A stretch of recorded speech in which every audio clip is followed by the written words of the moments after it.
வணக்கம். ஜெய் வாசவி, வாழ்க வளமுடன். நற்பவி நற்பவி, ஜெய் ஸ்ரீராம். ஓம் கம் கணபதயே நமஹ.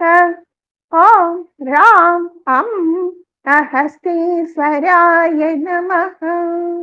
குருவரல் ஆன்மீக மைய சகோதர சகோதரிகளுக்கும் 30 தேவர் பெருமக்களுக்கும் ததாஸ்து தேவதைகளுக்கும் சித்தர் பெருமக்களுக்கும் பிரபஞ்ச பேராற்றலுக்கும் ஸ்ரீ லலிதாதேவியின் பொற்பாத கமலங்களுக்கும் அடியேனின் சிரம் தாழ்ந்த வணக்கம். விஸ்வாவசு வருஷம் ஆடி 19 தசமி திதி, அதாவது ஏகாதசி வந்துருச்சு. மத்தியானம் ஏகாதசி. மதுரை மீனாட்சி அம்மன் காலை சட்ட தேரிலும் இரவு புஷ்பக விமானத்திலும் பவனி. ஸ்ரீ வைகுண்டம் ஸ்ரீ கள்ளபிரானுக்கு பால் அபிஷேகம். கலிய நாயனார் கோட்புலி நாயனார் குரு பூஜை. என்ன ஒரு அம்சமான நாள். இன்னைக்கு நாம ஆடியிலே அருளும் தெய்வங்கள் ஸ்ரீ லலிதா தேவி சோபானம் 21ங்க. நாமெல்லாம் எப்பயுமே அடியேன்னு சொல்றது புண்ணிய பாரத பூமியில பிறந்திருக்கோம். அதுலயும் தமிழரா பிறந்திருக்கோம். அந்த தமிழர் பெருமை நமக்கு சிவபெருமானை இரு கரண் கொண்டு வணங்கும் பேரின்பத்தை கொடுத்திருக்கிறது. இடி கொடு, மழை கொடு, இடிந்திடாமல் துணை கொடு, படி கொடு, பாதை கொடு, படியாத மனத்துக்கு விடிவு கொடு, அருள் கொடு, அன்பு கொடு, மருளெல்லா மனத்தை கொடு, ஒரு நாள மறவா வரம் கொடு, கருணை கொடு, கதி கொடு, காருண்யா நற்சிந்தை கொடு, அன்பே சிவம் என அறியலானேன், புண்ணியனே தன்யனானே. எவ்வளவு நல்லா நாம ஒரு சிவனை காலை பிடிச்சுக்கிட்டு நாம வேண்டுறோம். இன்னைக்கு மதுரை மீனாட்சிக்கு ஆடி பிறந்ததுல இருந்து அம்சமா பவனி வந்துட்டு இருக்காங்க. மீனாட்சி அம்மனுக்கு ஆடி முளைக்கொட்டு வைபவம்னு ஒண்ணு நடக்குமா. ஆடி முளைக்கொட்டு உற்சவத்தின் போது வெள்ளி கிளி வாகனத்தில் எழுந்தருளி பக்தர்களுக்கு காட்சியளிப்பார். மீனாட்சி யாரு? மரகதவள்ளி மீனாட்சி மாதங்கி. மாதங்கியோட வாகனம் என்ன? கிளி. அந்த கிளி வாகனத்துல ஆடி மாதம் முளைப்பாரி கொட்டு அன்னைக்கு மட்டும் வெள்ளி கிளி வாகனத்துல தரிசனம் தருவாங்களாம். ஆடி மாதத்தில் நடைபெறும் முளைக்கொட்டு உற்சவத்தின் போது அம்மன் வெள்ளி கிளி வாகனத்தில் உலா வருவாங்க. இந்த உற்சவத்தின் 6ஆம் நாள் அம்மன் கிளி வாகனத்தில் பவனி வரும். இந்த நிகழ்வின் போது, இந்த நிகழ்ச்சி நடக்கிற அன்னைக்கு கிளி வாகனத்துல பவனி வரும் பொழுது அம்மனுக்கு வைர கிரீட்டம், இரட்டை கிளி பதக்கம், பவள மாலை. பவளம் பெண்கள் அவசியம் போடணும். கணவனின் ஆயுளை கூட்டுவிக்கும், மங்களத்தை கூட்டி தரும் மங்கள செவ்வாயும், ரத்தினமே பவளம். அந்த பவள மாலை, பச்சை மேரு. நம்ம அடிக்கடி சொல்றோம்ல ஸ்ரீ லலிதா தேவியோட மேரு. அந்த மேரு, பச்சை பட்டு எல்லாம் அணிவிக்கப்பட்டு உலா வருவாங்களாம். இந்த உலாவின் போது சிறப்பு நாதஸ்வரம் மற்றும் மேல வாத்தியங்கள் முழங்க அம்மன் வீதி உலா வருவார். இப்படி ஒரு அற்புதங்கள் நடக்குது. நாம ஏற்கனவே ஒரு தடவை ஆடி 1ஆம் தேதி ஏன் அத தேங்காய் சுடறாங்க அப்படின்னு பார்த்தோம். பஞ்ச பாண்டவர்கள் ஆடி மாதம் 1ஆம் தேதி அன்னைக்கு விராடபுரமான தாராபுரத்துல தங்களுடைய ஆயுதங்களை இடுகாட்டுல ஒழிச்சு வச்சிருந்தாங்க. அந்த ஆயுதங்கள் எடுத்து நெருப்புல காட்டி சுத்தம் பண்ணாங்க. அதுக்காக தேங்காய் சுடுற நாம அவங்களுக்கு அர்ப்பணம் பண்றோம். தேங்காய் என்பது மனிதனின் உடல் பக்குவப்படுது. இந்த உடம்ப நம்ம சுடறோம் அப்படின்னு நினைச்சுக்கணும். ஆணவம், கண்மம், மாயை, அதுதான் தேங்காயில இருக்கிற 3 கண்கள். அதை அந்த நெருப்பால பக்குவப்படுத்தி ஆண்டவனுக்கு படைச்சு இனிப்பான ஆன்மாவாக மாறிட்டோ எங்களை ஏத்துக்கோ. அதுதான் தேங்காய் சொல்றது. வரிசையா பண்டிகை வரும். நாகர் சதுர்த்தி, பஞ்சமி, ஆடி 18. நீரின்றி அமையாது உலகு. இது அடிக்கடி அடியேன்னு சொல்றேன். வள்ளுவர் திருவாக்கு, தெய்வீக புலவர். ஒவ்வொரு கடவுள் பண்டிகையும் தண்ணீரோட தாங்க சம்பந்தப்பட்டிருக்கும்.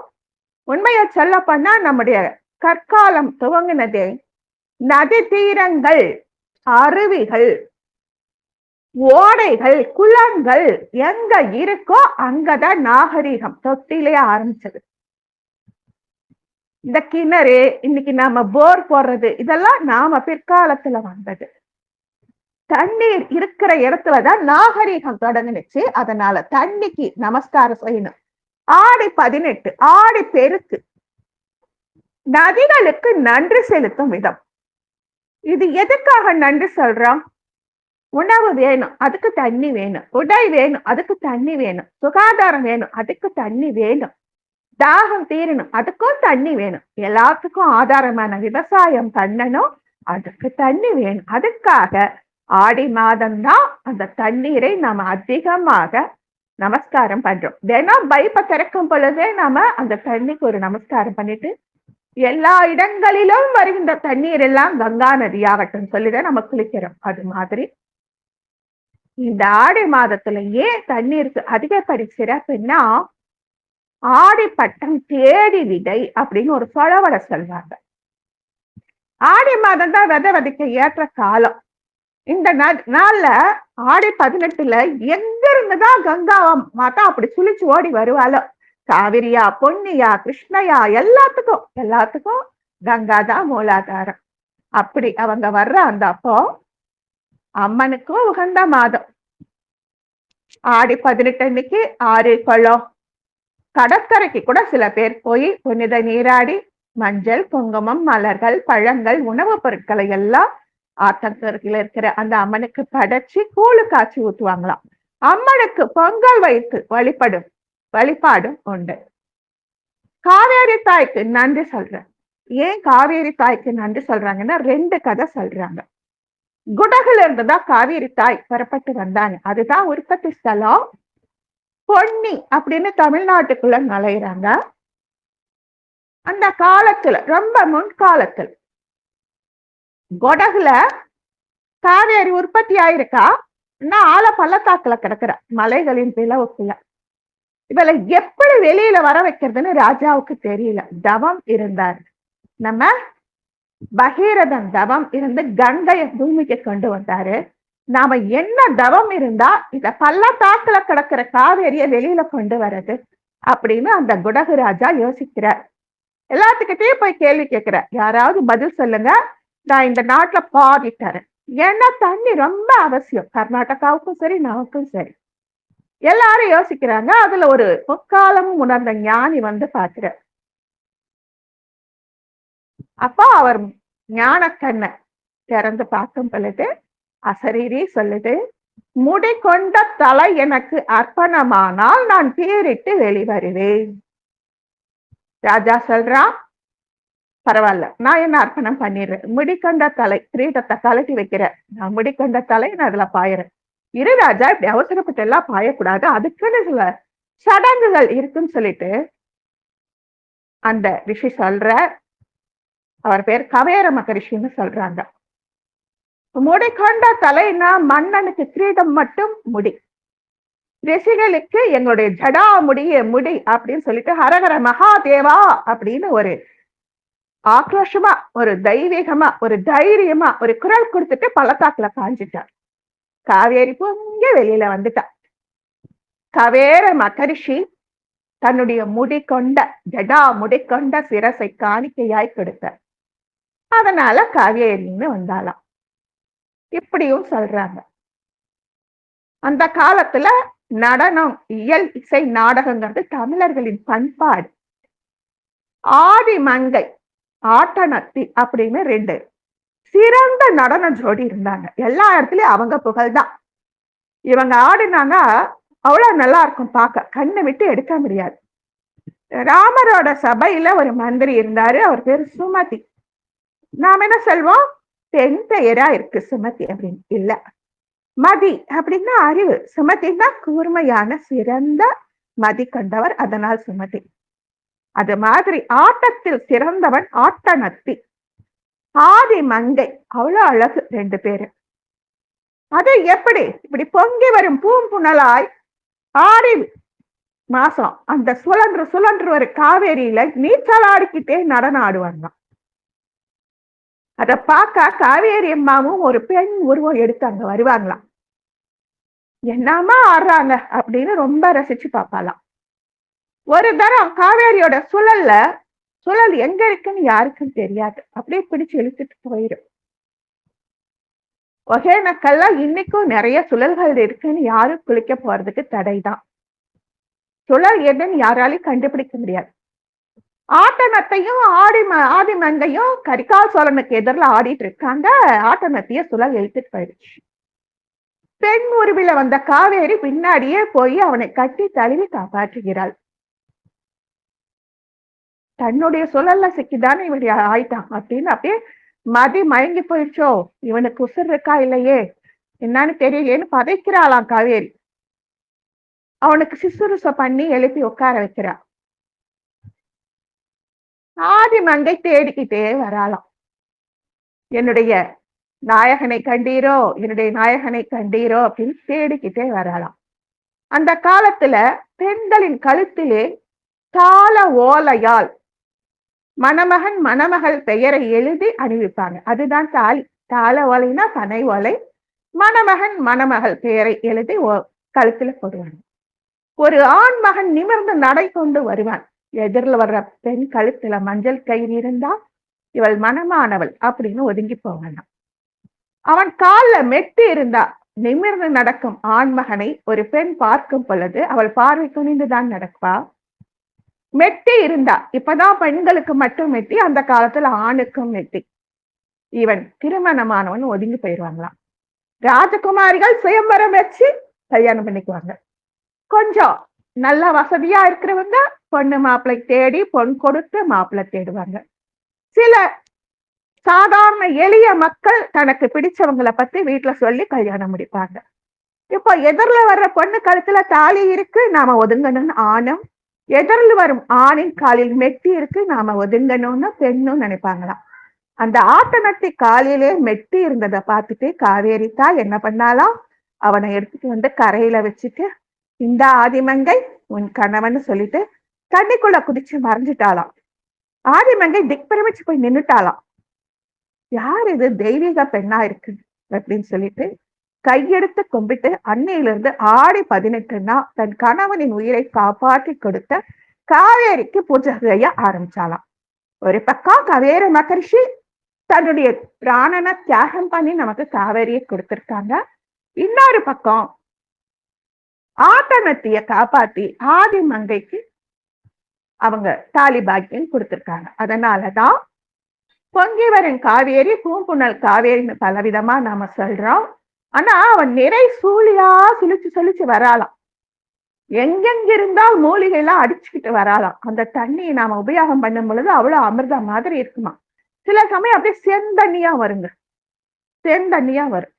கொடுமுடியில ரொம்ப வறண்டு போய் கடந்தது, பாவமா இருந்தது எங்களுக்கெல்லாம் பார்க்க. ஆத்தோட படிக்கட்டுகளுக்கும் நாங்க நடந்து போற பாலத்துக்கும் சுமார் ஒரு 1/2 கிலோமீட்டர் தூரமாவது இருக்கும், ஒரு 100 தூரமாவது இருக்கும். இப்ப அந்த பாலமும் படிக்கட்டுகளும் கூட மூழ்கி நதி அவ்வளவு அழகா சுழிச்சிட்டு வர்றதா போட்டோல பார்த்தா ரொம்ப சந்தோஷமா இருந்தது. அந்த மாதிரி வர்ற காவேரி தாய்க்கு புது முறம் எடுத்து மஞ்சள் குங்குமம் வளையல் துணி சில பேர் புடவை வைப்பாங்க. காதல கருகமணி. ஏன் காதல கருகமணி? அந்த காலை கருகமணியில இருக்கிற அந்த ஓலை செய்யப்பட்டது. ஒன்று தான் நம்முடைய கலாச்சாரத்துல எல்லா விதத்திலும் கற்பக விருட்சம் கையில அடியில் நீரை வேர்களில் இழுத்து வச்சுக்கணும்.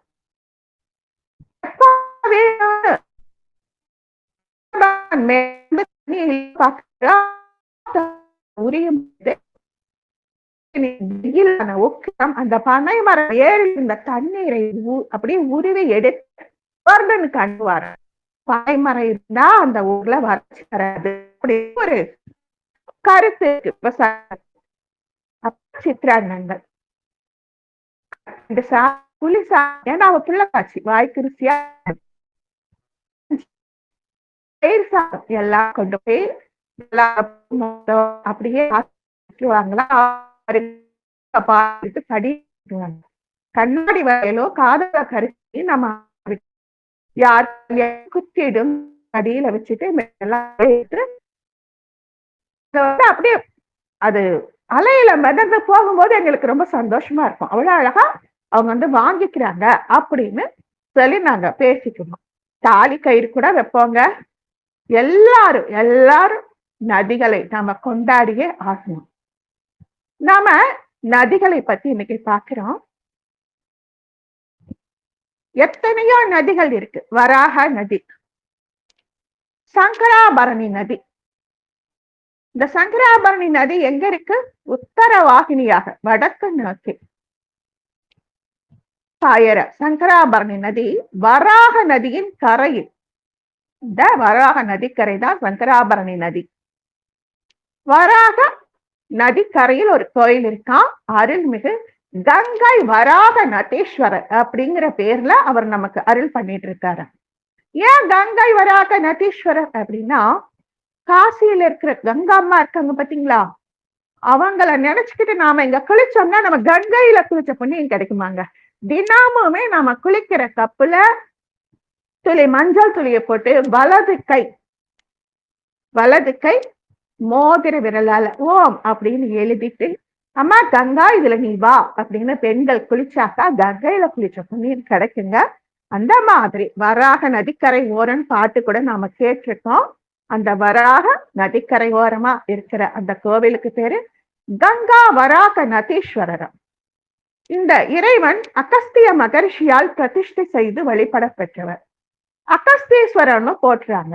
இந்த ஆற்றின் கரையில் குபேரவர்மன், கேசவவர்மன், நாகேந்திரன், கமலன், யோக முனி, மங்களன் முதலான நவ சித்தர்களின் ஜீவ சமாதிகள் கூட இருந்ததாம். தலத்தின் ஈசான்ய மூலையில் சித்த புருஷர்களான ஸ்ரீ கங்காதர சுவாமிகளுக்கும் ஸ்ரீ சதாசிவ சுவாமிகளுக்கும் அதிஷ்டானங்கள் இருந்ததாம். ஆலயத்தில் இறைவன் மேற்கு நோக்கி காட்சி தருகிறார். சகல வியாதிகளையும் போக்கும் பரிகார தலம். காசிக்கு நிகராக போற்றப்படுவது. ஒரு வேத விற்பனர் தன் தந்தைக்கு நெய்த்தார் கடன் செய்ய அஸ்தியை காசிக்கு கொண்டு போறாங்க. காஞ்சிபுரத்துக்கு பக்கத்துலதான் இந்த வராக நதீஸ்வரர் கோவில் இருக்கான். அவர் வந்து அஸ்தி கலசத்தை மரத்தடியில் வச்சுட்டு குளிக்க போறாரு. அவர் கூட வந்த சின்ன பையன், என்ன இவரு நம்ம குரு இதை என்னமோ தூக்கிட்டே சுத்துறாரு, இதுல ஏதாவது இருக்குமா அப்படின்னு திறந்து பார்த்தா உள்ள பூவா இருக்கான். தப்புன்னு மூடி வச்சுட்டாங்க. என்னடா பண்ண அப்படின்னு ஒரு பயந்துட்டே வந்து அஸ்தி ஏதாவது தொட்டுட்டானான்னு திறந்து பார்த்தா பூவா இருந்ததான். நாம அப்பாவோட அஸ்தி தானே கொண்டு வந்தோம், இது எப்படி பூவா மாறுச்சுன்னு அங்க இருந்த ரிஷிகள் கிட்ட போய் கேட்டிருக்காரு. அப்பா, இந்த ஊர்ல கங்கைக்கு நிகரான வராக நதி பாயுது. கங்கா வராக நதீஸ்வரர் குடி கொண்டிருக்கிறாரு. அதனால எங்க அஸ்தி கூட பூக்களா மாறிடும் அப்படின்னு சொல்ல, நான் எப்படிங்க எங்க அப்பாவோட அஸ்தியை கொண்டு போய் கரைக்கிறது அப்படின்னா, நீ எடுத்துக்கிட்டு நடந்து காசிக்கு போனா இது மறுபடியும் அஸ்தியா மாறிடும், பயப்படாத அப்படின்னு சொல்றாங்களாம். காசியில விசாலாட்சி, அன்னபூரணி, அது மாதிரியே காசிக்கு நிகரான திரு காஞ்சி தலத்திலும் காமாட்சி, மீனாட்சி ஆகியோர் அருட்காட்சி தராங்க நம்ம படிக்கிறோம். அதனால அந்த காஞ்சி கரையோரமா இருக்கிற அத்தனை ஸ்தலங்களும் காசிக்கு நிகரானதான். விநாயகர், வள்ளி, தேவயானை சமேத முருக பெருமான், விஷ்ணு, துர்கா, தட்சிணாமூர்த்தி, பைரவர், ஸ்ரீ லக்ஷ்மி வராக பெருமான், ஸ்ரீ அகஸ்தியர், நவகிரகங்கள் எல்லாமே அங்க அருள் தராங்களாம். 12ஆம் நூற்றாண்டு சுமார் 800 வருடங்களுக்கு முன்னாடி பெரிய வெள்ளப்பெருக்கு வந்து சேதம் அடைஞ்சிருச்சா கோயிலு. ஆற்று நீரில் பாதி அளவு மூழ்கி இருந்த ஈசனுக்கு தினமும் ஒரு அர்ச்சகர் நீந்தி சென்று நித்திய பூஜை செஞ்சு வந்தாரா. பிற்காலத்தில் சுவாமியின் லிங்க திருமேனி மட்டும் மீட்டு எடுத்து புதுசா ஒரு கோவில் கட்டி பரிவார மூர்த்தங்களை புதுசா பிரதிஷ்டை பண்ணி இருக்காங்களாம். பௌர்ணமி தோறும் கங்கா வராக நதீஸ்வரருக்கு சிறப்பு அபிஷேக ஆராதனைகள், திருமுறை பாராயணங்களுடன் சுவாமி பிறப்பாடு நடக்குதாம். அமாவாசை நாட்களில் காலை வேளையில் இந்த கோயிலுக்கு வந்து முன்னோர்களுக்கு தர்ப்பணம் கொடுக்கலாமா. பொதுவா கங்கா நதி ஓரமா ஆற்று நதி ஓரமாகவே நாம தர்ப்பணம் கொடுக்கலாம். எங்க தாத்தா தினமும் எள்ளும் தர்ப்பணம் பண்ணிட்டு அது கிணத்துலயே விட சொல்வாரு. சிந்தாம சிதறாம அதை கொண்டு போய் கிணத்துல விட்டுருங்க. கருப்பு எள்ளு தண்ணி இதுதான். அப்பெல்லாம் எனக்கு அதோட அர்த்தம் புரியல. கருப்பு எள்ளுக்கு இருக்கிற சக்தி அத்தனை நவதானியங்களையும் அடங்கி இருக்கு.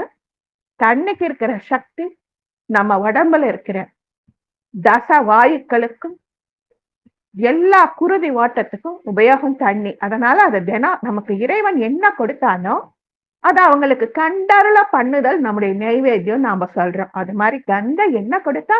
தண்ணி கொடுத்தா. அதனால அவ எங்கெங்க இருக்காளோ அங்கெல்லாம் அந்த தண்ணியும் எள்ளும் சேர்த்திடணும் அப்படின்னு சொல்றாங்க. நவராத்திரி நாட்கள்ல அம்பிகை காமாட்சிக்கும் மீனாட்சிக்கும் சிறப்பு அலங்காரம் பண்றாங்களாம். விஜயதசமி நாளில் அம்பாள் குதிரை வாகனத்தில் எழுந்தருள பண்ணி பாரி வேட்டைக்கு போறாங்களாம். இந்த தலம் பாண்டிச்சேரி விழுப்புரம் சாலையில் வில்லியனூர் என்ற இடத்திலிருந்து சுமார் 4 கிலோமீட்டர் அமைந்துள்ளது. வில்லியனூர்ல இருந்து கூட வரலாமா. வராக நதீஸ்வரர் கோவிலுக்கு இப்படி சொல்றாங்க. மனிதர்களின் பிறவி பிணியை போக்கி பேரின்ப பெருவாழ்வை அருளவுமே இந்த திருக்காஞ்சி என்னும் கங்கா வராக நதீஸ்வரர் சுவாடசலிங்க வடிவத்தில் புரிகிறார். சிவனார் சங்கரனுக்கு ஆபரணம் போன்றவர். சிவனார் சங்கரனாருக்கு அந்த நதியானவள் ஆபரணமா திகழ்றாளா. அதனால சங்கராபரணி. நம்ம பாட்டுல சொல்வோம், ஆரங்கம் ஸ்ரீரங்கம் மத்திய குணசீலம் சொல்றோம்ல பாட்டு. அந்த குணசீலம் ஒரு பக்கம் ஸ்ரீரங்கம், அந்த பக்கம் அப்பால ரங்கம் இருக்கும், மத்தியில குணசீலம். ஸ்ரீரங்கத்துல காவேரி அம்மா எப்படி போறாங்களாம்? ரெங்கநாதனை சுற்றியே காவேரி பொங்கி மகிழ்ந்து வருகிறார். மாலையாட்டம் அப்படியே அவரை ஒரு கால்ல இருந்து உச்சி வரைக்கும் போயிட்டு மறுபடியும் காலை தொட்டு கும்பிட்டுட்டு போறாளாம் காவேரி. அதனால அங்க அவ காவேரி ரங்கனுக்கு மாலை சூடுகிறாள். இங்க சங்கராபரணி சிவனாருக்கு ஆபரணம் மாதிரி இருக்கிறதுனால அந்த நதிக்கு பேரு சங்கராபரணி நதி அப்படின்னு பேர் வச்சுட்டாங்களாம். இந்த ஆறானது ஆடி மாசம் அவ்வளவு வைபவமா திகழுமா. புதுச்சேரி வரைக்கும் போய் கடல்ல சங்கமிக்கும் ஆறு. இவங்கள சங்கராபரணி, செஞ்சியாறு, கிளிஞ்சலாறு, வராக நதி அப்படின்னு சொல்றாங்க. இவங்க நதிக்கரையில ஏராளமான திருத்தலங்கள் இருக்கு. அதுல ஒண்ணுதான் இந்த திருக்காஞ்சி அருள்மிகு கங்கா வராக நதீஸ்வரர் திருக்கோவில். நம்ம காஞ்சிபுரம்னா உடனே நம்ம காஞ்சிபுரத்தை நினைச்சுக்குவோம். இந்த காஞ்சிபுரம், காஞ்சி அப்படின்னாலே உத்தமம், பொண்ணு. காஞ்சனம் அப்படின்னா தங்கம். இந்த கோயிலும் தங்கத்துக்கு நிகரான கோயில் அப்படிங்கிறதுனால திருக்காஞ்சி அப்படின்னு சொல்றாங்க.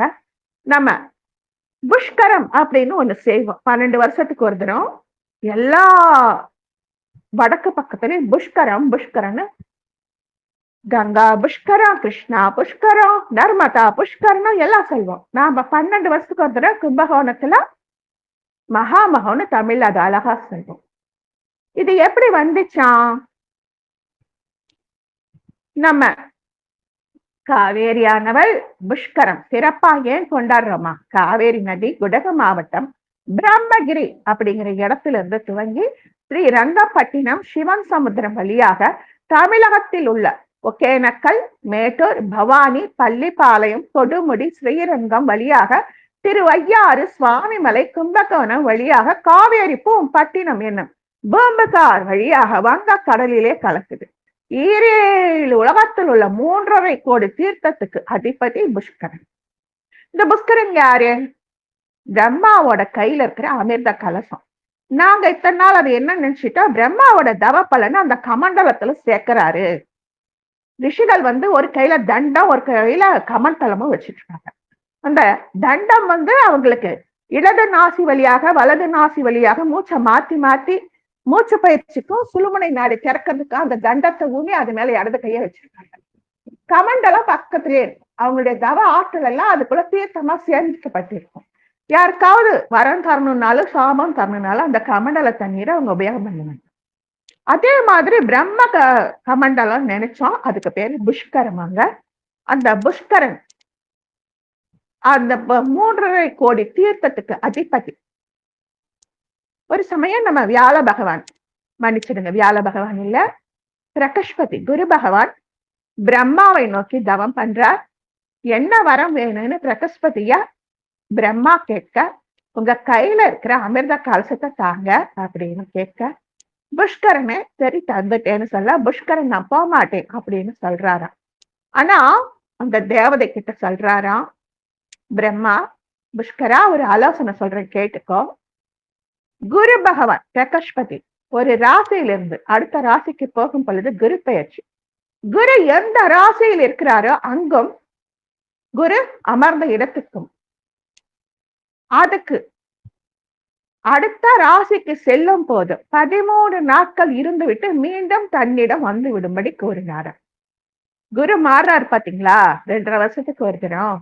அந்த 13 நாள் மட்டும் நீ குருவோட இரு, அதுக்கப்புறம் மீண்டும் தன்னிடமே வந்துவிடு அப்படின்னாரு. சரி பிரம்மதேவா, நீங்க சொன்னீங்க, அதனால நான் ஒத்துக்கிட்டு போயிட்டு வரேன்னு அந்த தேவதையானது சொன்னது. வந்து அவங்க குரு பகவான் கையில சேர்ந்தாங்க. அதனாலதான் 12 வருஷத்துக்கு ஒரு தரம் நாம புஷ்கரம் அப்படின்னு அந்த தேவதைய கொண்டாடி மகிழ்கிறோமா. புஷ்கரன் தங்கும் காலமே நதியின் புஷ்கரம். பிரம்மதேவனின் அருளாலும் குரு பகவானின் பெயர்ச்சியாலும் புஷ்கரன் நதியிலே கலக்கும் பொழுது 66 கோடி தீர்த்தங்களும் அந்த நதியிலே கலக்குதாங்க. குரு பகவான் கன்னியில் இருந்து துளாராசிக்கு இடம் பெயர்ந்தால் துளாராசிக்கான நதி காவேரி. கர்நாடகத்திலும் தமிழகத்திலும் பாயொரு காவேரிய பொன்னின்னு கூப்பிடுற அந்த நதியினை போற்றும் வகையில் காவேரி புஷ்கரணம், கிருஷ்ணா புஷ்கரம், நர்மதா புஷ்கரம், கங்கா புஷ்கரம் நாம சொல்றோமா. 108 வைணவ தேசங்களில் பெரும்பாலான ஆலயங்கள் காவேரி நதிக்கரையோரம் தான் அமைஞ்சிருக்கான். பக்தர்கள் தங்கள் குடும்பத்துடன் காவேரி நதி பாயும் எந்த இடத்திலாவது நீராடி நியாயமான கோரிக்கைகளா இங்கேயும் சொல்றாங்க. நியாயமான கோரிக்கைகளை வச்சு வேண்டிக்கிட்டா நிச்சயம் நடைபெறுமா. இந்த புஷ்கரம் நடைபெறும் காலத்தில் அனைத்து நதிகளும் காவேரி நதி கூட வந்து சேர்ந்துக்கிறாங்களா, கை கோக்குறாங்களா, தோழிகள் அனைவரும் இணைகிறார்களாம். நம்ம பழைய வினை தீந்துருவாங்க. நம்ம சொல்றோம்ல, ஊழ் வினை, சஞ்சித கர்மா, பிரார்த்த கர்மா, ஆகாமிய கர்மா, இது எல்லாமே நீங்கிருமா. இத காஞ்சி தெரியவால் நமக்கு சொல்லி கொடுத்திருக்காங்க. ஒவ்வொரு நாளும் இவங்க தினமும் ரங்கனை சுத்தி சுத்தி வந்து விரி, கானா பூங்கா, விரி பூங்காவா விரிகிறாங்க. அதனால இவங்களுக்கு காவிரின்னு பேர் வச்சாங்களாம். நம்ம கடவுள் பிரம்மா ரொம்ப குறைவான கோவில் தான் அவருக்கு இருக்கு. ரொம்ப முக்கியமான கோவில் நம்ம புஷ்கர்னு சொல்றோம் பாத்தீங்களா, வடக்குல நார்த்துல அந்த புஷ்கர். இதுக்காகத்தான் அங்க புஷ்கர் அப்படிங்கிற பேர் வச்சு புஷ்கர மேளா அப்படின்னு 12 வருஷத்துக்கு ஒரு தரம் அந்த புஷ்கர தேவதை தன் கையை விட்டு போக மாட்டேன்னு சொல்லிச்சுதானே, அதனால அவங்களுக்கு அங்க விழா எடுக்கிறாங்களாம். அந்த 14ஆம் நூற்றாண்டுல அந்த கோவிலை கட்டியிருக்காங்க. நார்த்துல புஷ்கர், திருப்பட்டூர்ல பிரம்மா கோவில் நம்ம பார்த்திருக்கோம். நார்த்துல புஷ்கர். அது கோவில் வந்து பளிங்குல, பொதுவா வடக்கு பக்கமே பளிங்கு கல்லுல தாங்க ஆகுது சிலையெல்லாம், கோவில் எல்லாம். ஒரு நல்ல சிகப்பு உச்சம்னா ஒரு கோபுரம் இருக்கு. நம்ம கோபுரங்கள் வந்து சிலைகளால அலங்கரிக்கப்பட்டிருக்கும். சிலைகள் ஒவ்வொன்றும் தத்துவம் சொல்லும். வடக்கு பக்கம் எல்லாம் கோபுரம் வந்து ஒரு கூர்மையான ஒரு கோன் வடிவில் இருக்கும். அத சிகாரா அப்படின்னு சொல்றாங்க. அந்த சிகாராவுக்கு ஹம்சா அப்படின்னு சொல்றாங்க. ஹம்சம்னா அன்னப்பறவை. நாம என்ன பண்றோம், தியானம் பண்ணும் பொழுது படிநிலை ஏறல, அடிக்கடி சொல்றேன்னா மூலாதாரம், சுவாதிஷ்டானம், மணிப்பூரகம், அநாகதம், விசுத்தம், ஆக்ஞா, சகசிராதார கமலத்துல கருடனாக பிரிவு பெற்று மறுபடியும் சகசிராதாரம், ஆக்ஞா, விசுத்தா, அநாகதம், மணிப்பூரகம், சுவாதிஷ்டான மூலாதாரத்துல வந்து இறங்குபடி தவத்தை முடிக்கும் பொழுது அன்னப்பறவை மாதிரி, ஹம்சம் மாதிரி சாந்தியா இருக்கணும். அதனாலதான் பிரம்மாவோட கையில கமண்டலமாக இருக்கிற புஷ்கரனும் இங்க காலடியில ஹம்சமாக ஒரு அன்னப்பறவையும் நமக்கு காட்சியா கொடுக்கறாங்க. இந்த கார்த்திகை பௌர்ணமி அன்னைக்கு இத ஒரு விழாவா எடுத்து அந்த புஷ்கரனுக்கும் அன்னப்பட்சிக்கும் விழா எடுக்கிறாங்களாம். புஷ்கரில் 500க்கும் மேற்பட்ட கோவில் முதல்ல இருந்ததா. எல்லா காலப்போக்குல முகலாய பேரரசர் அவுரங்கசீப் ஆட்சியின் போது முஸ்லிம்களின் கொள்ளைகளால் அழிக்கப்பட்ட அல்லது இடிக்கப்பட்ட கோவில். ஆனா ஒவ்வொன்னா மேலும் கட்ட கொஞ்சம் கொஞ்சமா கட்ட ஆரம்பிச்சிருக்காங்களா. 14ஆம் நூற்றாண்டை சேர்ந்த பிரம்மா கோயில முழுசாக மீட்டு எடுத்துட்டாங்களாம். பிரம்மாவோட யாகத்துக்கு விஸ்வாமித்திர முனிவரால் இந்த கோவில் கட்டப்பட்டதாக கூறப்படுகிறதாம். பிரம்மாவே தனது கோயிலுக்கான இடத்தை தேர்ந்தெடுத்தார். 8ஆம் நூற்றாண்டின் இந்து தத்துவ ஞானி ஆதிசங்கரர் இந்த கோயிலை புதுப்பிச்சார். தற்போதைய இடைக்கால அமைப்பு, அதாவது ஒரு தரம் இழிஞ்சுபட்டு மறுபடியும் வந்திருக்கு இல்லையா, ரத்லமின் மகாராஜா ஜவத்ராஜ் அப்படிங்கிறவர் எடுத்து கட்டியிருக்காரு. இருப்பினும் பழைய கோவில் எப்படி இருந்ததோ அதுக்கு கூடுமான வரைக்கும் அவர் அதை செழிப்பா எடுத்து கட்டியிருக்காரா. நமக்கு தெரியும், காஞ்சிபுரம் போனவங்களுக்கு தெரியும், வேகவதி அப்படின்னு ஒரு நதி இருக்கு. நம்ம பிரம்மாவுக்கு சரஸ்வதி, காயத்ரி, காயத்ரி வந்து துணைதான், காயத்ரின்னு இருந்தாங்க. அப்புறம் சாவித்ரி அப்படின்னு ஒரு மனைவி இருந்ததாக ஒரு கேள்வி. பிரம்மாவும் சரஸ்வதியும் சேர்ந்து ஒரு யாகம் பண்ணலான்னு பாக்குறாங்க. நம்ம காஞ்சியில அத்திவரத அப்பதான் அந்த அக்னியில இருந்து வெளியில வரார். அந்த பாதம் பட்டதுனால அந்த அத்தி மரத்தோட வேர் பழுதுபட்டதுனால இன்னைக்கு வெள்ளிப்பேலையில வச்சு காஞ்சிபுரத்துல திருக்குளத்துல 40 வருஷத்துக்கு ஒரு தரம் வெளியே வர்ற அப்படி பாதுகாப்பா வைக்கப்பட்டிருக்கிறார். இவர் ஒரு தடவை தவம் பண்ணும்போது சரஸ்வதியை கூப்பிட, சரஸ்வதி ஏதோ அப்ப காயத்ரிங்கிற மனைவி வச்சிருக்கீங்களா, நான் எதுக்கு வரணும்னு பெண்ணங்கிட்டு போயிட்டாங்களாம். சரின்னு இவர் காயத்ரி, சாவித்ரி இவங்க 2 பேரையும் வச்சு யாகம் பண்ண, சரஸ்வதி நதி வேகமாக ஓடி வந்து யாகத்தை தடுக்க மறுத்துட்டாலாம். அப்போ மகாவிஷ்ணு அங்க வந்து குறுக்குல படுத்துட்டாராம்.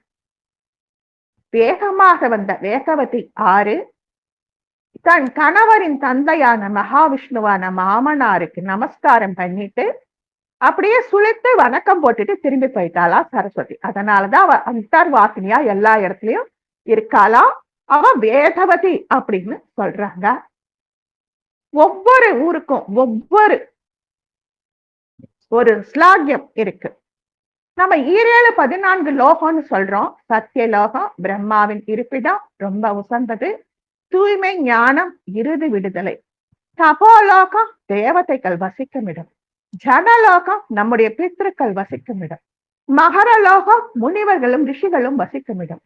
சுவர்லோகம் இந்திரன், இந்த ஸ்வர்க்கத்தை சொல்றாங்க, இந்திரன் மற்றும் பிற தேவர்கள் வசிக்கும் இடம். துவர்லோகம் கிரகங்கள் மற்றும் நட்சத்திர தேவதைகள் வசிக்கும் இடம். 27 நட்சத்திரத்துக்கு 27 நாயகர்கள் இருக்காங்க. 27 நட்சத்திரத்துக்கு 27 வேதாளங்கள் இருக்கிறாங்கன்னு நம்ம பார்த்தோம். செய்யூர் கந்தசாமி கோவில்ல 27 நட்சத்திரங்களை பார்த்து நாம ஒரு வகுப்புல அவங்களையும் தரிசனம் பண்ணோம். அவங்க வசிக்கிற இடம். பூலோகம் மனிதர்கள், விலங்குகள், பறவைகள் மற்றும் எல்லா உயிரினங்களும் 33 கோடி தேவர்களும் அங்க வாழ்ந்தாலும் அதே 33 கோடி உயிரினங்கள் பூமியிலையும் வாழுதான். பூச்சியா, புழுவா, மரங்களா, செடியா, நீர்வாழ் உயிரினங்களா, எல்லாமே வாழுதான். நம்ம பூமிக்கு கீழே 7 லோகம். அத்தல லோகம் அசுரர்கள் வசிக்கும் இடம். வித்தல லோகம் இதுவும் அசுரர்கள் வசிக்கும் இடம். சுதல லோகம் அசுரர்களின் தலைவன் மகாபலி வசிக்கும் இடம். ஏன்னா மகாபலியை சம்காரம் பண்ணல வாமனர். அவர் தலையில கால் வச்சு 1 அடி ஆகாசத்தை, ஒரு பூமிய 1 அடி ஆகாசத்தை 1 அடி, 3வது அடிக்கு இடமா மகாபலி தலையில காலை வச்சு அனுப்பி விட்டுட்டார். அதுதான் சுதல லோகம். அவர் வருஷத்துக்கு ஒரு தரம் மாவலி வெளிப்படும் அப்போ ஓணம் பண்டிகையாக வெளியில வந்து ஜனங்கள் நல்லா இருக்காங்களான்னு கேரளாவில் வந்து பாக்குறாரு.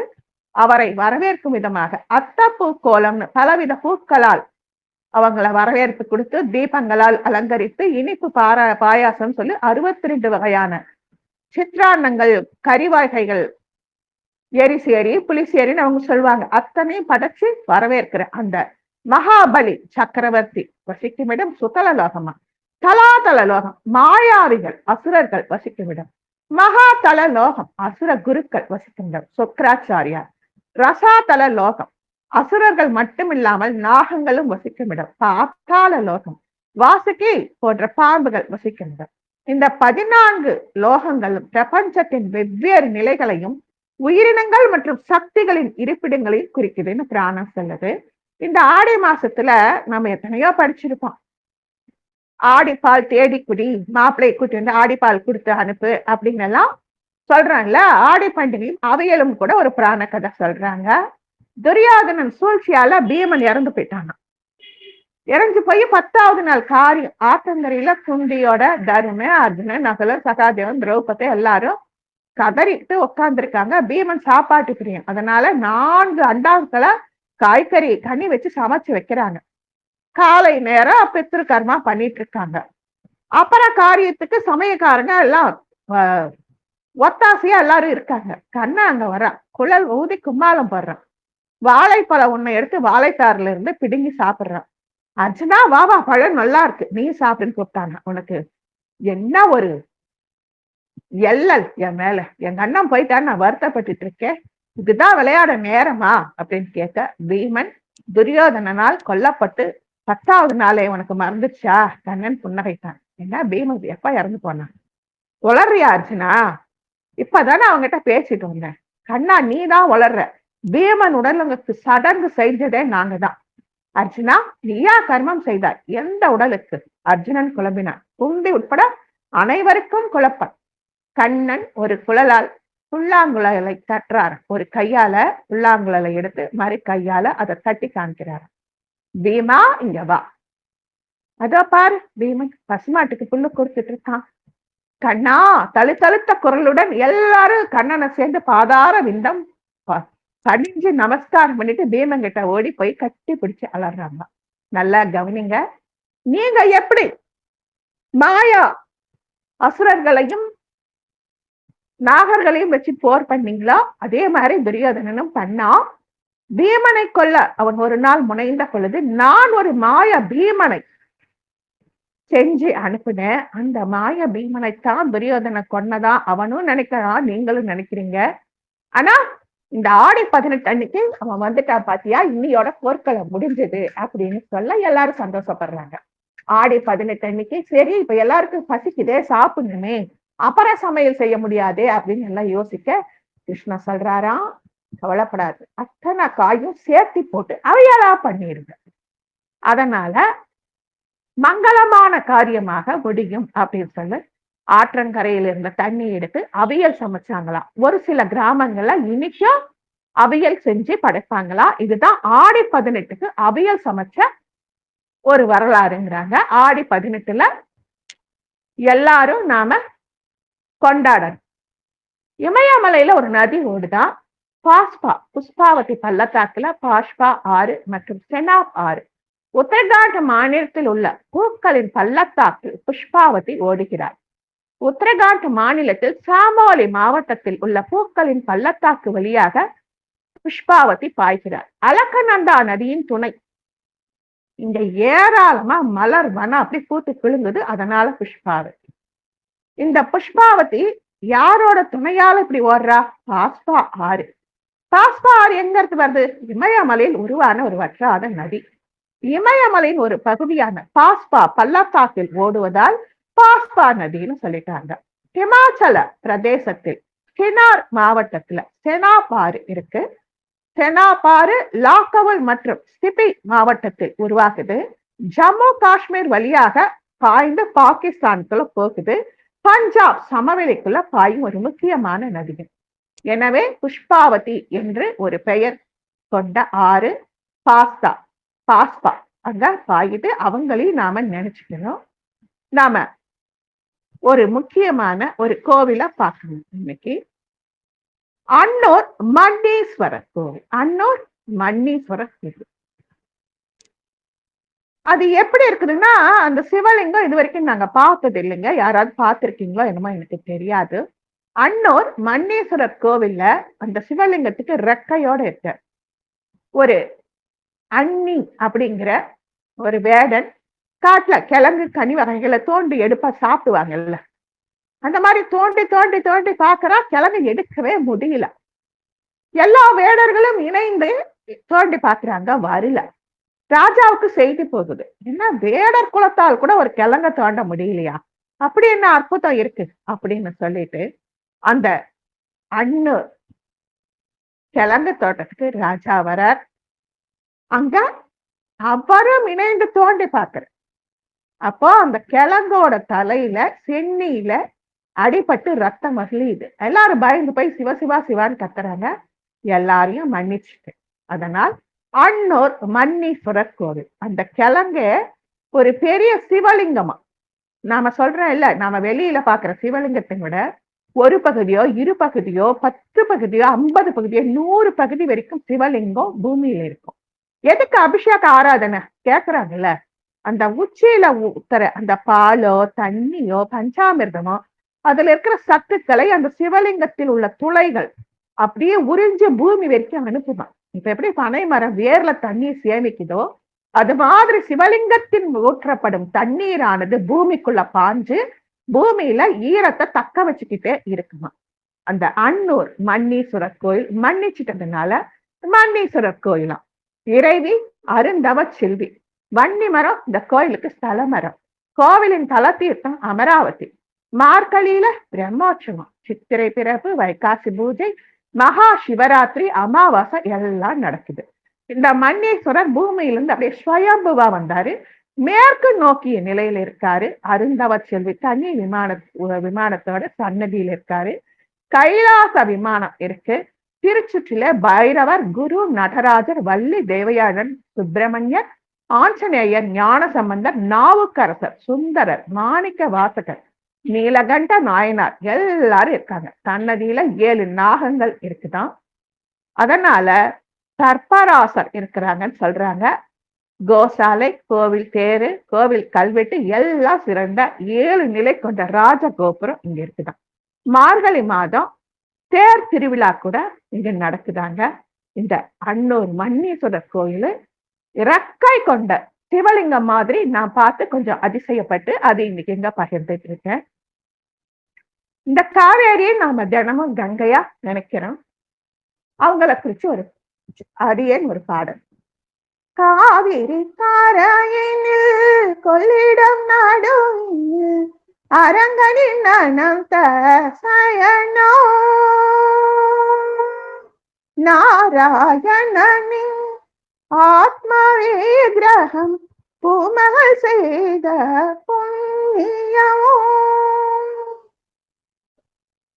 ஸ்ரீரங்கா ரங்கா ஸ்ரீரங்கா ஸ்ரீரங்கா ரங்கா ஸ்ரீரங்கா ஸ்ரீரங்கநாதன் விக்கிரகம் புவியில் நிலைத்தது கணபதி செய்த சாதுரியம் நாபி கமலத்தில் நான்முகனுதயம் பாத கமலத்தை தாங்கிடும் குமுதம் ஸ்ரீரங்கா ரங்கா ஸ்ரீரங்கா ஸ்ரீரங்கா ரங்கா ஸ்ரீரங்கா வேதத்தை காத்தவன் அமிர்தத்தை அழித்தவன் நான் மறை போற்றிடும் ஸ்ரீரங்கன் தங்க கலசங்கள் தாங்கிடும் கோபுரம் மங்காதான் நிலவலியோ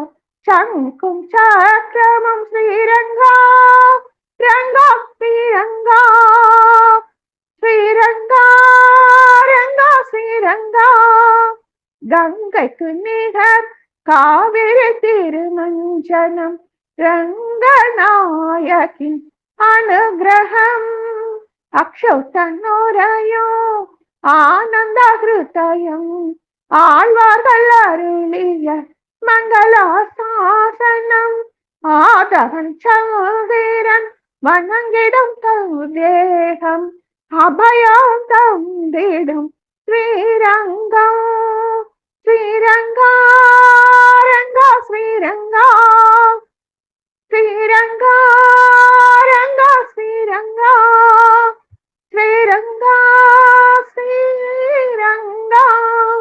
இந்த ஆடி மாதத்தை அமாவாசை முடிஞ்சிச்சுனாலே ஆசாட மாதம்னு சொல்லுவோம். சமஸ்கிருதம் தெலுங்குக்காரங்க. ஏன் அது ஆசாட மாதம்னு சொல்றேன்? ஆடியின் மற்றொரு பெயர் ஆசாட மாதம். இது மகர ராசி மண்டலத்தில் உள்ள ஒரு நட்சத்திர மண்டலம். அதோட பேரு தான் ஆசாட. ஆசாடம் அப்படின்னா இப்ப நாம 12 ராசி சொல்றோம். 12 ராசிகளுக்கும் தனித்தனியா ஒரு மண்டலம்னு ஒண்ணு இருக்குங்க. இப்ப நமக்குன்னு ஒரு வீடு இருக்கிற அப்படி அவங்களுக்குன்னு ஒரு மண்டலம்னு ஒண்ணு இருக்கும். சனி பகவானுக்கு மட்டும் 7 மண்டலம் இருக்கும், 7 வலையை அவரை சுத்தி கிடக்கும். அதனாலதான் சனி வந்தா 7.5 வருஷம். அது மாதிரி இந்த மகர ராசி மண்டலத்தின் ஒரு நட்சத்திர மண்டல பெயர் தான் ஆசாடம். ஒவ்வொரு மாத பெயரும் ஒரு நட்சத்திர மண்டல பெயர். அந்தந்த மாத பெயருக்கேற்ற நட்சத்திர மண்டலம் நம்மளோட கண்ணுக்கு நல்லா கூர்மையா கவனிச்சா வானிலை தெரியுமா? ஆடி 18 அன்று சூரியன் கடகத்தில் 18 பாகை கடந்திருக்குமா. அதாவது கடக ராசியில பூச நட்சத்திரம் இருக்கு இல்லையா, அது குரு பகவான். எப்பொழுதும் சூரியனுக்கு 7ஆம் இடத்திலேயே பூமி இருக்கும். கடகத்தின் 7ஆம் இடமான மகரத்தில் பூமி சுழன்று கொண்டு இருக்கும். அதாவது மகர ராசி மண்டலம் ஆடி மாதத்தில் நமது மேல் வானிலே தெரியுமா, உச்சி வானில தெரியுமாங்க. ஆடி 18 அன்று நமக்கு ஆசாட நட்சத்திர மண்டலம் கண்களுக்கு தெரியுமா. ஆசாட நட்சத்திர மண்டலத்தில் தான் அபிஜித் என்ற நட்சத்திரம் இருக்கிறது. இந்த அபிஜித்துங்கிறது தினமும் காலையில 11 மணியிலிருந்து 12:30 மணி வரைக்கும் அந்த அபிஜித் வேலைங்க. அந்த நேரத்துல என்ன கேட்டாலும் கிடைக்குங்க. இந்த வருஷம் ஆகஸ்ட் 14 என்னமோ வருது அபிஜித் நாள். அந்த அபிஜித் அப்படிங்கிறது உத்திராட நட்சத்திரம் 4ஆம் பாதமும் திருவோணத்தின் முதல் பாதமும் இணைந்து உருவான நட்சத்திர மண்டலம். அந்த காலத்துல ரேவதி நட்சத்திரத்துக்கும் அஸ்வினி நட்சத்திரத்துக்கும் இடைப்பட்ட பகுதியில இந்த அபிஜித் நட்சத்திரத்தை 28வது நட்சத்திரமா வச்சிருந்தாங்க. தாத்தங்கையார் பேட்டையில கைலாசநாதர் கோவில்ல இன்னைக்கும் அதுக்கு சாட்சியா அபிஜித் நட்சத்திர தூண் இருக்குங்க. நாங்க போயிட்டு வந்திருக்கோம். அது ரேவதி நட்சத்திரத்துக்கு உரிய தூண். அதனால போய் அதை பார்த்துட்டு வந்தோம்.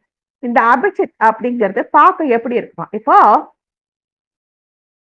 ஒரு நட்சத்திர மண்டலம் நம்ம பார்க்கும் பொழுது வில்லம்பு மாதிரி காட்சி கொடுத்ததுன்னா அது தனுசு, மீன் மாதிரி காட்சி கொடுத்ததுன்னா மீனம், கை மாதிரி காட்சி கொடுத்ததுன்னா ஹஸ்தம், அப்படி சொல்றோம் பாத்தீங்களா. அது மாதிரி இந்த அபிஜித் நட்சத்திரம் பார்ப்பதற்கு அம்பு போல காட்சி தரும். இதன் அறிவியல் பெயர் வேகா, அபி விருத்தி அல்லது பெருக்குதல், ஜித் வெற்றி. எனவே அபிஜித் என்றால் வெற்றியை பெருக்குவது. அபிஜித் நட்சத்திர மண்டலம் நமக்கு கண்ணுக்கு மேல் வானத்தில் தோன்றும் கடைசி நாளை ஆடி பெருக்கு ஆசாட மாதம், வெற்றியை பெருக்கும் நாள். சூரியன் இருக்கும் மாதம் கடகம் என்பதால், நீர் ராசி என்பதால் நீர்நிலைக்கு அருகிலே சூரியனை மையப்படுத்தி ஆடிப்பெருக்கு என்று இந்த பண்டிகை கொண்டாடப்படுதான். அதனால இந்த அபிஜித் நட்சத்திரத்தை தினம் நாம கும்பிட்டுக்கணும் அப்படின்னு சொல்லி சொல்றாங்க. இன்னைக்கு நான் கொஞ்சம் சரியா நேரத்தோட எடுத்திருக்கேன். இன்னும் கூட கொஞ்சம் இருக்கு, அது வர்ற வாரம் பார்க்கலாம். இன்னைக்கு நாம வராக நதீஸ்வரர் கோவிலும், கண்ணூர் மன்னீஸ்வரர் கோவிலையும், இமயத்துல ஒரு சில கோவில்களையும், அப்புறம் அபிஜித் நட்சத்திரத்தை பற்றியும் 14 லோகங்களின் பெயர்களையும் ஒரு அளவுக்கு சின்ன சின்னதா அடியனுக்கு தெரிஞ்ச அளவுல பகிர்ந்துக்கிட்டேன். எல்லாமே லலிதா தேவியோட கருணை தான். இவ்வளவு நேரம் பொறுமையா கேட்ட அத்தனை நல் உள்ளங்களுக்கும், சகோதர சகோதரிகளுக்கும், 33 கோடி தேவர் பெருமக்களுக்கும், சித்தர் பெருமக்களுக்கும், ததாசு தேவதைகளுக்கும், பிரபஞ்ச பேராற்றலுக்கும், ஸ்ரீ லலிதாதேவியின் பொற்பாத கமலங்களுக்கும் அடியேனின் சிரம் தாழ்ந்த வணக்கம். ஆடிய பத்தி பேசினா அது அடுக்கடுக்கா வந்துகிட்டு தான் இருக்கும். இன்னைக்கு ஏகாதசி நன்னாள்ல ஓம் சுதர்சனாய வித்மஹி ஜ்வாலா பிரீதாய தீமஹி தன்னோ சக்கர பிரச்சோதயாத் அப்படின்னு சக்கர தாழ்வாருக்கு ஒரு நமஸ்காரம் பண்ணி எல்லாருக்கும் நன்றி சொல்றேன்.